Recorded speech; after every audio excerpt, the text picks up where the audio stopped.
By default, adult video are hidden and restricted on Facebook based on your account information.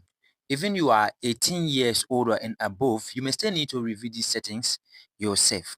In today's video, I will show you how to disable these hidden settings if you are interested in watching adult content. Please know that this video is instructional. That means you should be 18 years and above to follow this tutorial. If you are not above 18, this video is not for you. To do that, firstly, you're going to open up your Facebook app and type on your profile icon. Tap on the three dot menu and it's going to select settings and privacy. Under that, you're going to tap on settings. Now, under settings, you're going to select content preference. Now, under content preference, you're going to see political content, sensitive content. You're going to select sensitive content.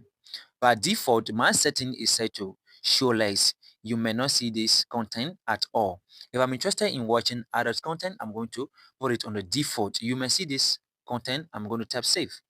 Thanks for watching and don't forget to hit the like button and subscribe for more useful tips if you enjoyed this video. Bye for now.